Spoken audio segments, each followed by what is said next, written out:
we're doing this prayer of gratefulness to kind of slow ourselves down in order to create a little spaciousness for our practice.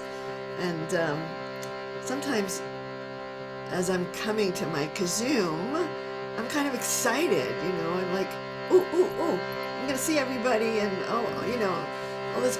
But actually I need to calm down and open up. And so this modani I found very useful in just sinking into this very moment with it.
Looking at the moon.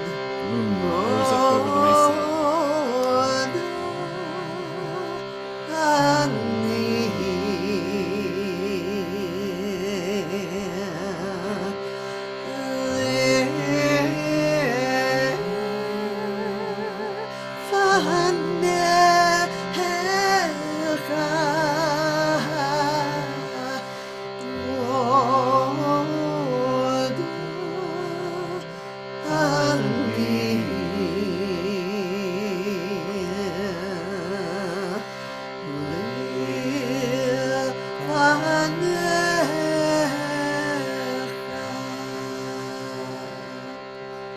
Once more.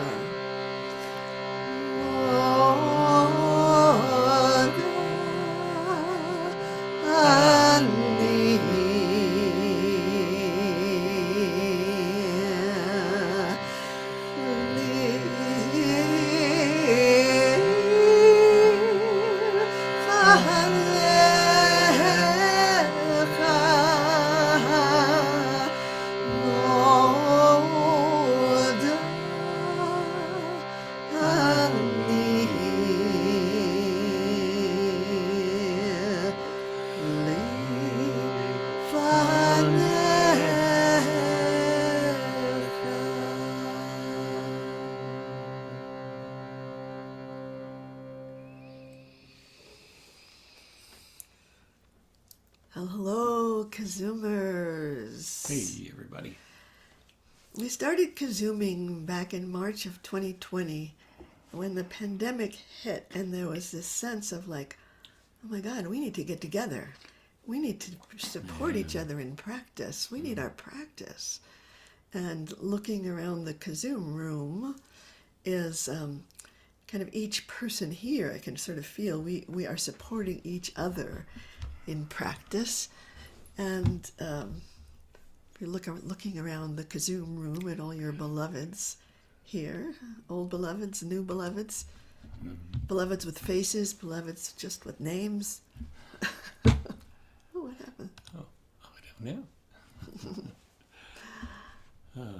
know. That was today's modani, actually. That was of the on the app. So I don't know why people just. Yes, I hope you all appear. Yes. So what I'm finding that is that each time I dive into the text of the Song of Songs, it sends me on a journey of my spiritual work. And this is our kind of third time going around through the Song of Songs, just line by line, and asking the question, how do I live? How do I live this? Not how do I learn this text, but how do I live by it? Yeah. And so there is a practice that is sort of sending me on my journey this week that is called Dark and Beautiful. And it's esha'k'cha ani v'nava.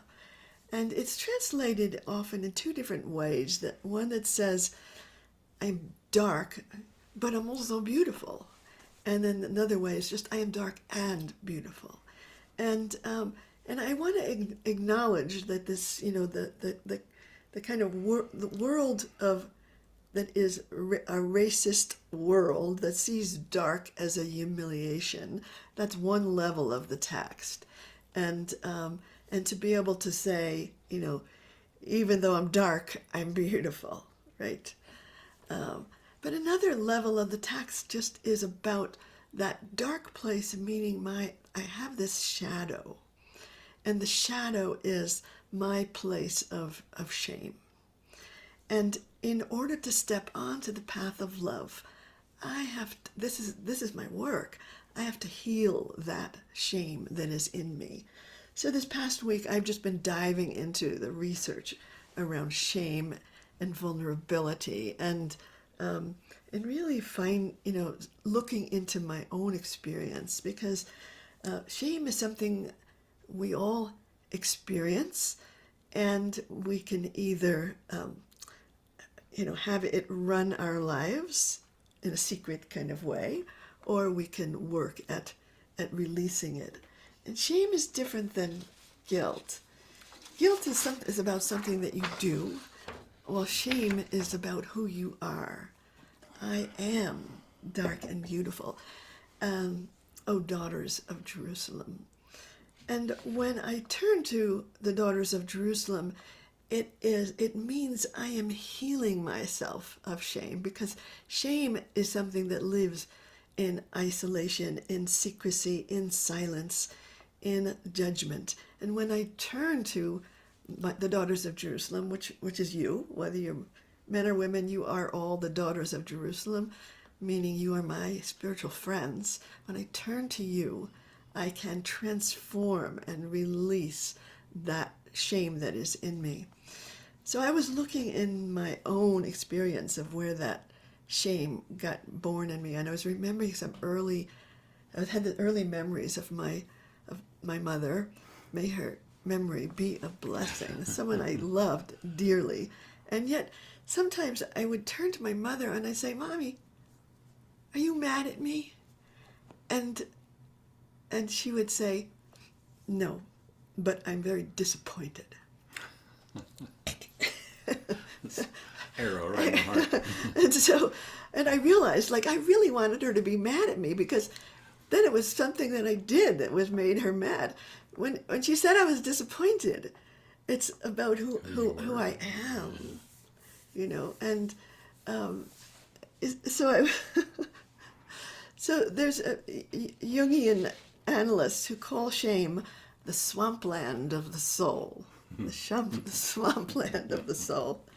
And what fuels our shame is the silence around it, the secrecy, and the judgment. That's what fuels it. Some interesting things that I've just to that I came across about. Well, shame is the birthplace of perfectionism, and which is really kind of the tyrant in me, really, that gets born out of shame. And this was interesting. Narcissism is actually shame-based fear, the shame-based fear of being ordinary. That's where, the idea of narcissism is the shame-based fear of being ordinary. And some of the most pompous people are actually, being fueled by their shame. And shame, is at the kind of the root of a lot of addiction, of violence. There's like so much there to explore, and such an important kind of work to do to release that shame. And basically, shame is this sense that we're not enough, in some way that we are not enough. Brene Brown says, only when we are brave enough to explore the darkness will we discover the infinite power of our light. So the antidote to shame is what I want to look into as well. I want to experience it, cop to it, understand it, how it arises in myself, and know how to release it. And shame is very much connected to what the Buddhists call the second arrow, because you can feel bad, but then when you feel bad about feeling bad, like I can be depressed, but then if I feel like, oh, I shouldn't be depressed, I feel bad about being depressed, that's the second arrow. And, and I can release the second arrow and then just deal with what's the difficulty of life. The other thing I want to say about shame, there's a kind of a setup in this world where when bad stuff happens, the conditioning tells us that it must be our fault somehow. Even to the extent of like, God doesn't love us because something is bad that is happening to us. And that is something, like, it's really not a good script to be living, because bad stuff is gonna happen, difficult things are gonna happen.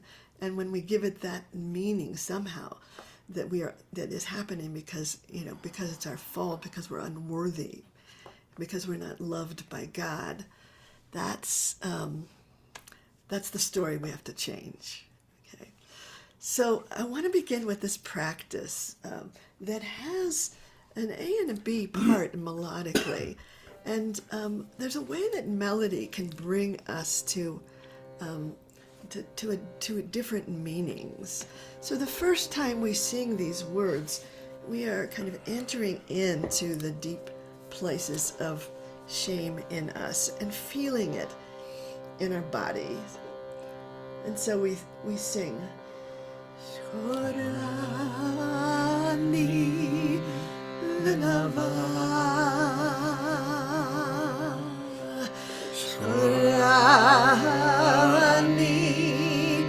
Lenava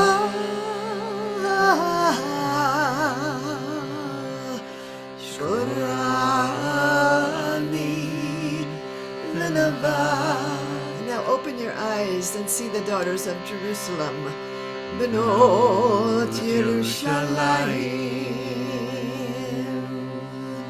And then the melody shifts into a major key. And we are kind of triumphant in our humanness. We say, Shorani Venavani Shorani Venavani. Kind of reveling in our unique beauty. Shorani Shorani Shorani Venavani. So then we go into the next layer of shame. Shorani Venavani Shorani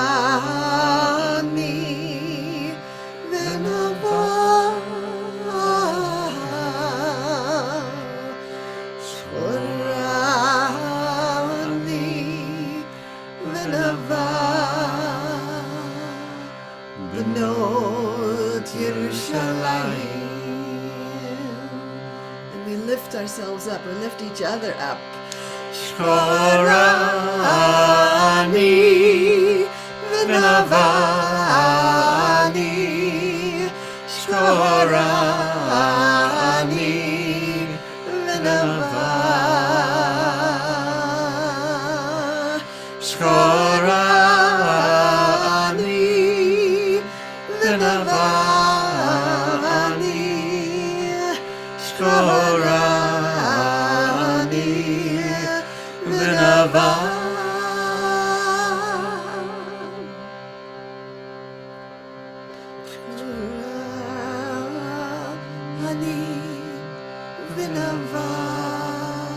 Sinking into the feeling in the body. Shkorani v'nava, shkorani v'nava, benot Yerushalayim. Shkorani v'navani, shkorani v'nava, shkorani v'navani, shkorani v'nava. So one more round of just entering into that dark place within. Shkorani v'nava, shkorani v'nava, shkorani v'nava, benot Yerushalayim. Open your eyes, look around the KZOOM room. Shkorani v'navani, shkorani v'nava, shkorani v'navani, shkorani v'nava.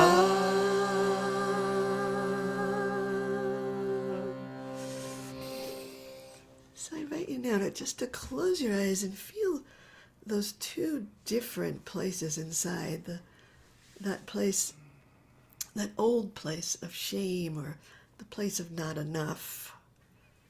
And just allow yourself to breathe into it, to find it in your body. So becoming aware of it is part of the necessary step in order that it doesn't drive us. It doesn't. We don't have to inflate our egos in response to that shame.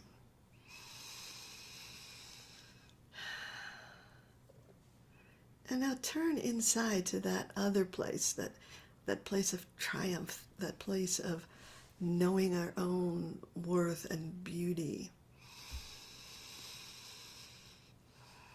And just breathe into it, let it kind of lift you up. Let it put a smile on your face.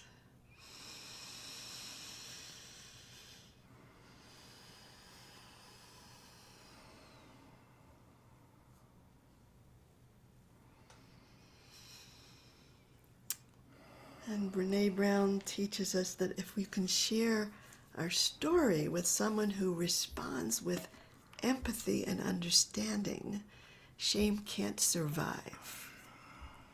So it's that coming out of the secrecy of it, the hiddenness of it. And it takes some courage. It's a kind of a risk to be able to, be open about those places inside us. So vulnerability is not about winning or losing. It's having the courage to show up, even when you can't control the outcome.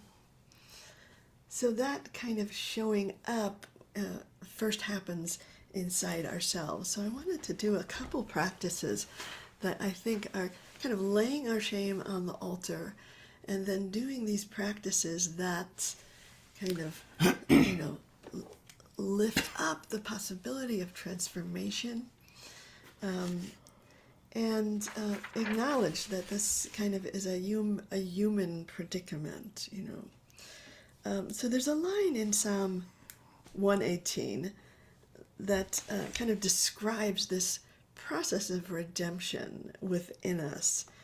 And it says, Evven masu, which is the stone that the builders reject. Evven masu habonim, the stone that the builders rejected, that place that is that hard place in us that we reject. Hayata l'rosh pinah, it has become the cornerstone. It has, it is being transformed into, the place from which we serve, the place of our generosity, our compassion. So when it's hidden, it can't be, it doesn't do anything except weigh us down and be turned into, sort of the bad stuff. But when it comes out of hiding, then we, it's like this energy freed up for our service in the world, for our love for each other. It's that very same energy. So let's take that stone in us and acknowledge its usefulness. Just reclaiming that I was put down for being too sensitive, but now I'm just reclaiming it as a cornerstone. That's huge. Yeah, so however you've been shamed. Yeah. And I want to say also about what I'm learning about shame is learning how not to shame others, which is a big lesson too. It's fun learning those together. So let's take this phrase and put it inside us, this truth. Evven masu habonim hayata rosh pinah. Evven masu habonim hayata rosh pinah. Evven masu habonim hayata rosh pinah. Evven masu habonim hayata rosh pinah. Evven masu habonim hayata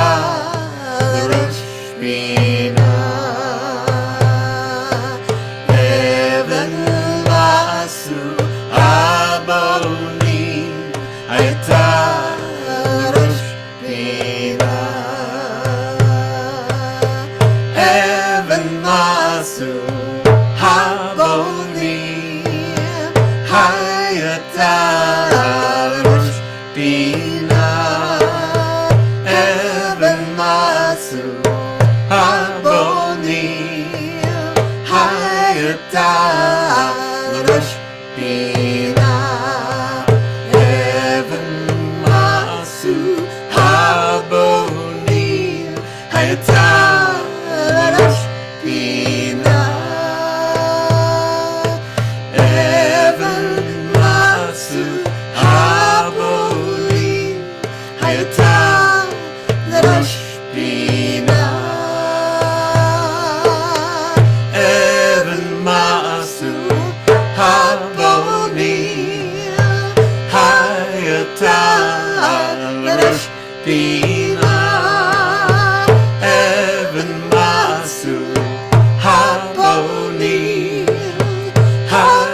hayata l'rosh pinah, Evven masu habonim, hayata l'rosh pinah,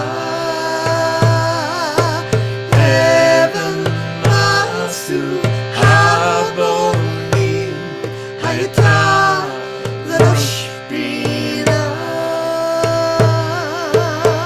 Evven masu habonim, hayata l'rosh pinah, Evven masu habonim, hayata l'rosh pinah, Evven masu habonim, hayata l'rosh pinah, Evven masu habonim, hayata l'rosh pinah, Evven masu habonim, hayata l'rosh pinah, Evven masu habonim, hayata l'rosh pinah, Evven masu habonim, hayata l'rosh pinah, Evven masu habonim, hayata l'rosh pinah, Evven masu habonim, hayata l'rosh pinah, Evven masu habonim, hayata l'rosh pinah, Evven masu habonim, hayata l'rosh pinah, Evven masu habonim, hayata l'rosh pinah,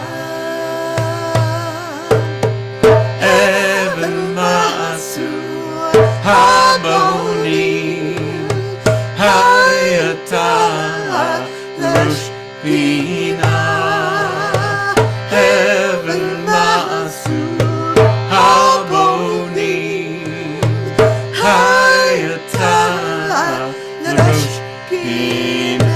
Once more.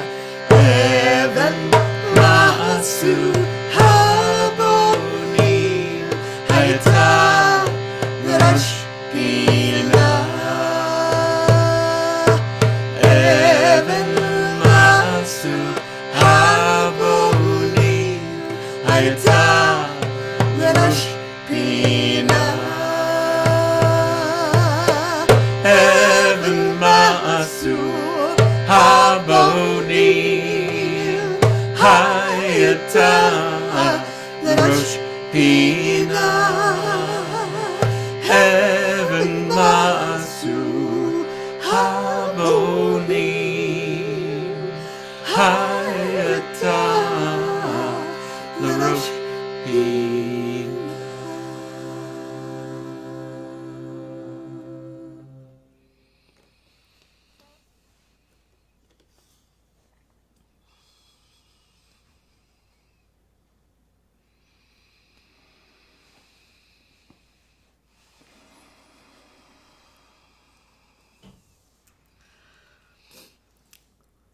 So there are so many different ways that we get shamed that we're not even aware of.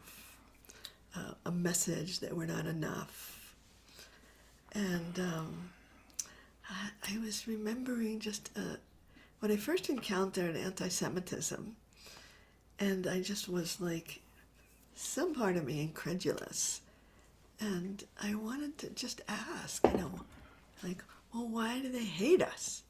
Why do they hate us? And, the little girl in me, kind of suspected there must be something wrong with us.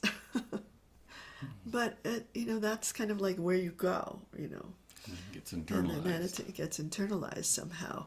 And you don't even know it's happening. But there's so much, and the hate that's in this world is pretty ubiquitous. And we really kind of need to like create pathways so that energy that is that happens in the world doesn't land inside us, doesn't find a home inside us. And so the when I said that about empathy and understanding and connection are kind of the antidotes to shame. Yeah. And I really was thinking, like, where does that quality of being able to come into connection wherever I am come from? And I thought about this practice that is from the book of Leviticus. Towards the end of the book of Leviticus, there are these warnings and promises. And there is a promise that when you live a life that is aligned with holiness, God says, I will walk within you, among you, between you, and I will be your God. Meaning that capacity for connection will be inside you.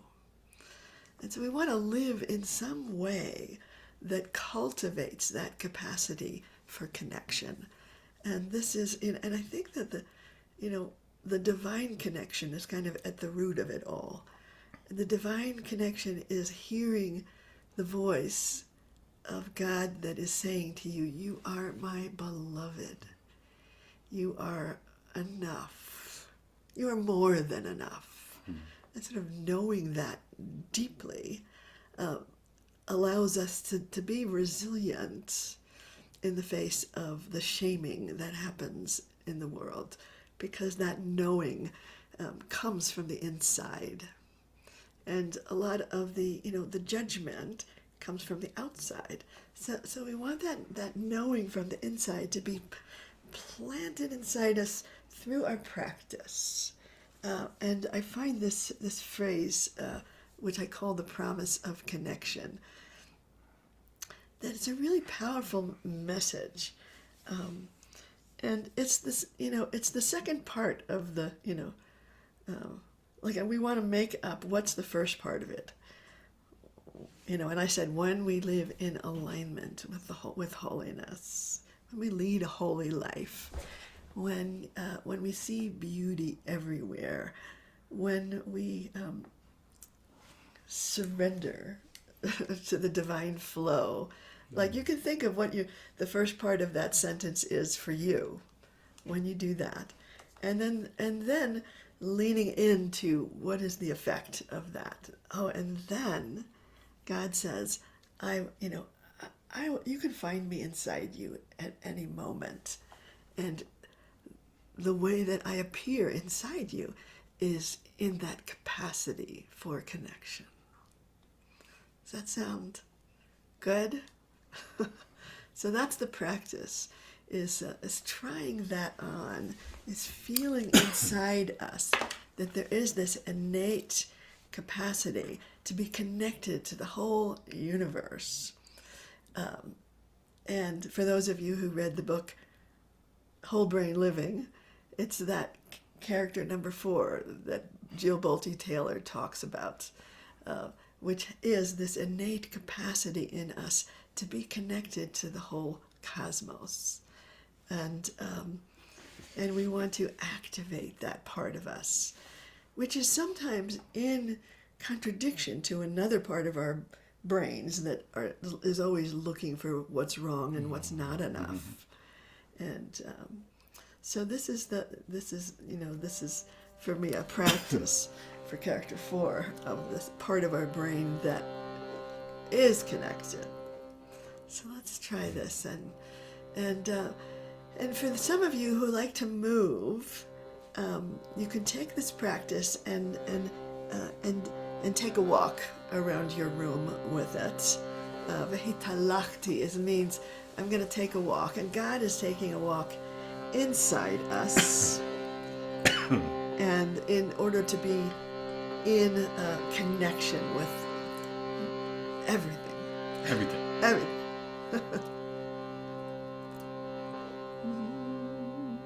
V'hitalachti b'toch lachem v'hayiti lachem Lelohim. V'hitalachti b'toch lachem v'hayiti lachem Lelohim.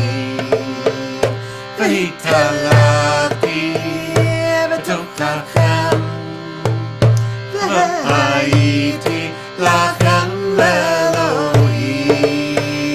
V'hitalachti b'toch lachem v'hayiti lachem Lelohim. V'hitalachti b'toch lachem v'hayiti lachem Lelohim. V'hitalachti b'toch lachem v'hayiti lachem Lelohim. V'hitalachti b'toch lachem v'hayiti lachem Lelohim. V'hitalachti b'toch lachem v'hayiti lachem Lelohim. V'hitalachti b'toch lachem v'hayiti lachem Lelohim. V'hitalachti b'toch lachem v'hayiti lachem Lelohim.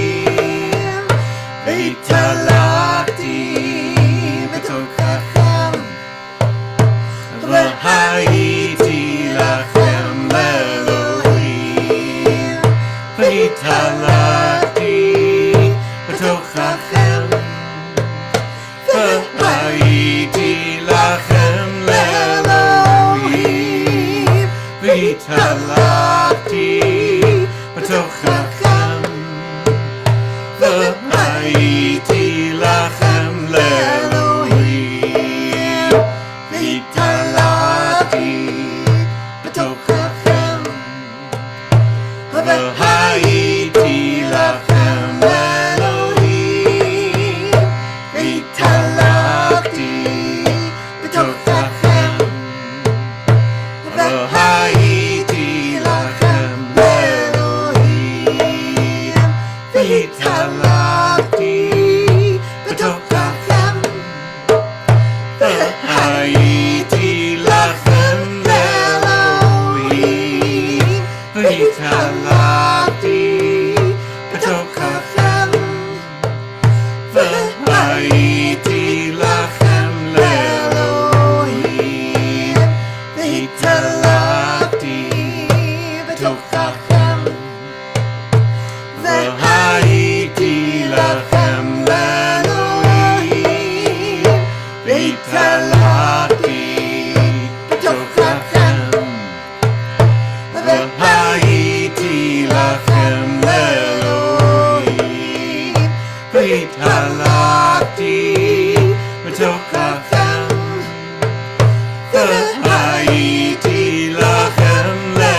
והייתי לכם לאלוהים, והתהלכתי בתוככם, והייתי לכם לאלוהים, והתהלכתי בתוככם, והייתי לכם לאלוהים, והתהלכתי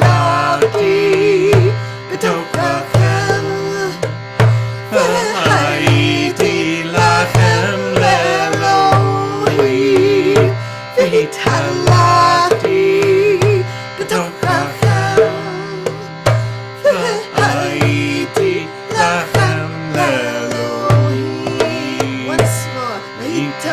והתהלכתי בתוככם, והייתי לכם לאלוהים, והתהלכתי בתוככם, והייתי לכם לאלוהים, והתהלכתי בתוככם, והייתי לכם לאלוהים, והתהלכתי בתוככם, והייתי לכם לאלוהים.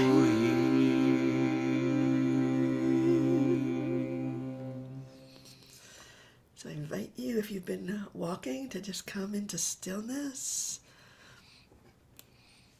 to close your eyes, go inward,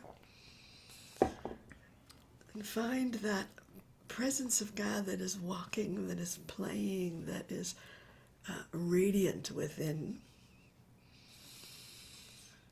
And just give a welcome to that presence, and know that presence as your capacity for connection.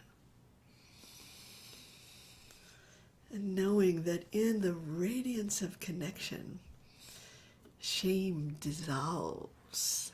You can't live in that radiance.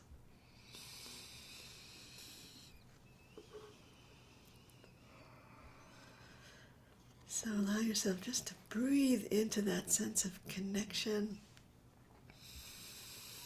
And as you exhale, if there's anything you need to release of old messages, old negativity, just let it go.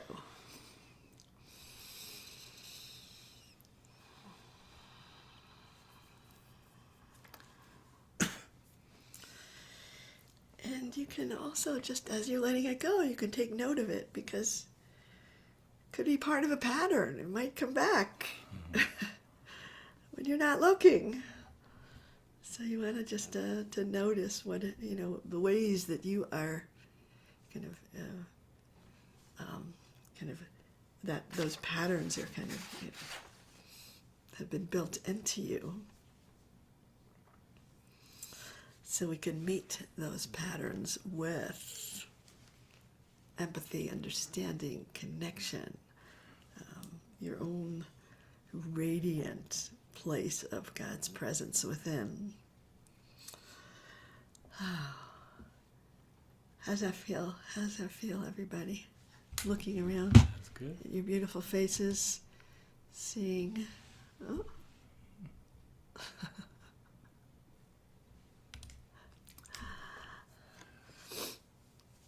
So, so there's one more practice that I wanted to do from that is also from the Song of Songs. We're singing first from the beginning of the Song of Songs, when we are kind of laying out the challenge of shame, and there's these two places where the brothers show up in the Song of Songs, in the beginning and in the end, and they're both kind of moments of vulnerability that we experience.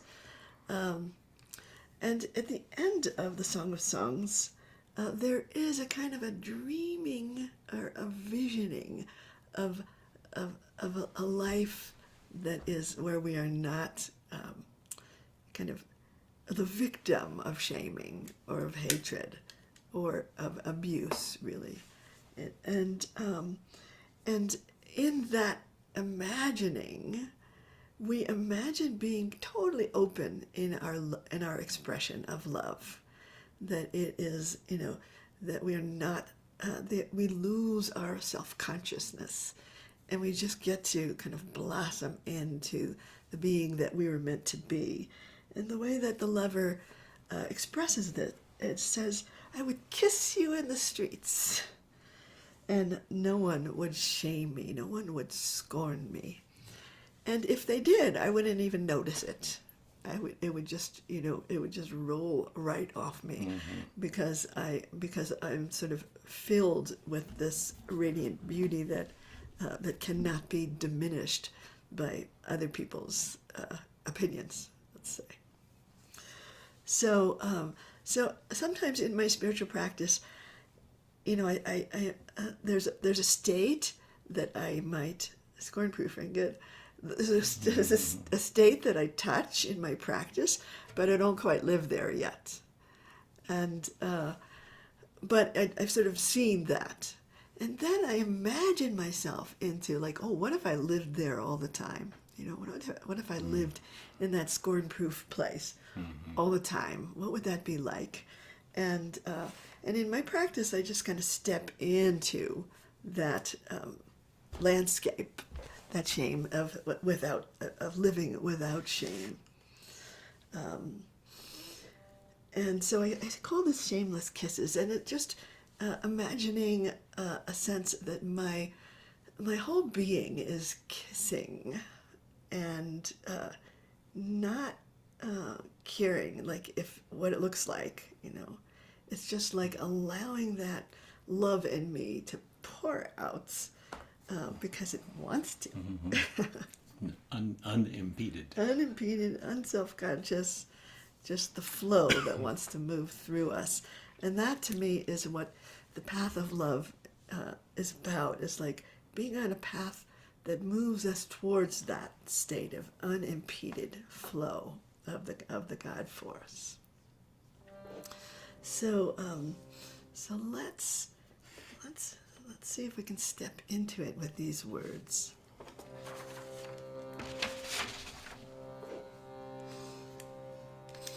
Emtza'acha vachutz esha'k'cha. Emtza'acha vachutz esha'k'cha. Gam lo yavuzu li. Gam lo yavuzu li. Emtza'acha vachutz esha'k'cha. Emtza'acha vachutz esha'k'cha. Gam lo yavuzu li. Gam lo yavuzu li. Emtza'acha vachutz esha'k'cha. Emtza'acha vachutz esha'k'cha. Gam lo yavuzu li. Gam lo yavuzu li. Emtza'acha vachutz esha'k'cha. Emtza'acha vachutz esha'k'cha. Gam lo yavuzu li. Gam lo yavuzu li. Emtza'acha vachutz esha'k'cha. Emtza'acha vachutz esha'k'cha. Gam lo yavuzu li. Gam lo yavuzu li. Emtza'acha vachutz esha'k'cha. Emtza'acha vachutz esha'k'cha. Gam lo yavuzu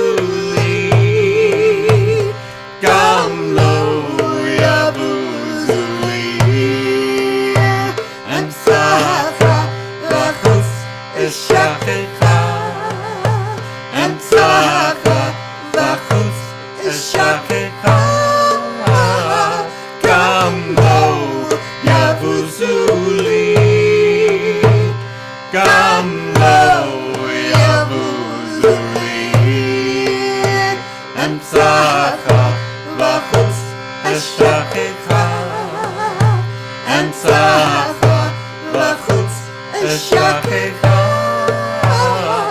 gam lo yavuzu li, gam lo yavuzu li, Emtza'acha, vachutz, esha'k'cha, Emtza'acha, vachutz, esha'k'cha, gam lo yavuzu li,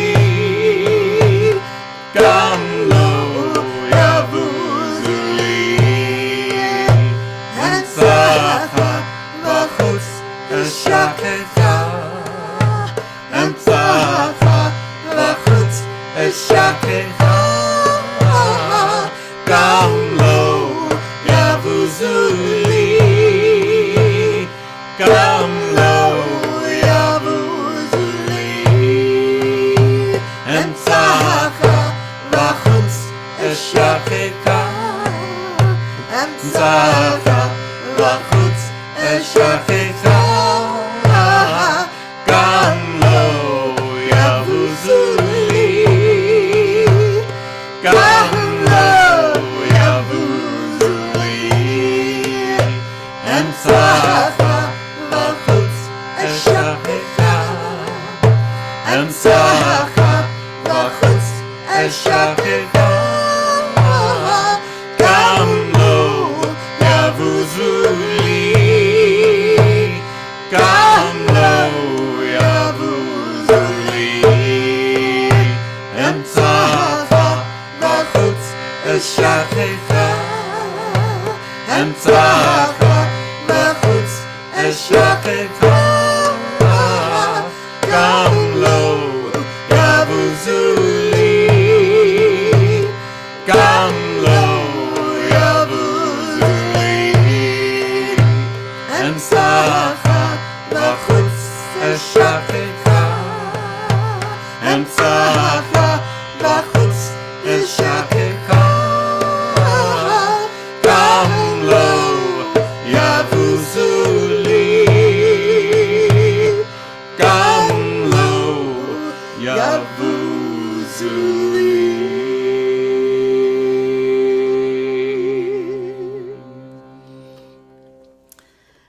Close your eyes, bring your attention inward,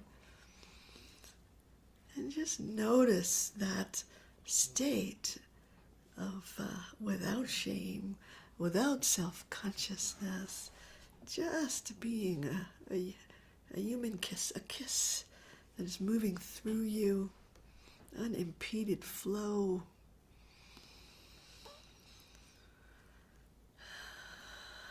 And also, whatever shame that has accumulated in you can be released. And whatever patterns of shame can be untangled inside you, replaced by a sense of enoughness and joy.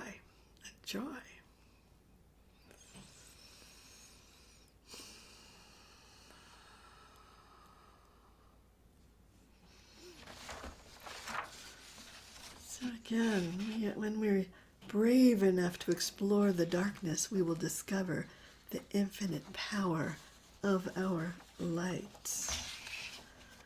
And we do that coming together to face what that darkness is, to come through it into sort of our expanded being.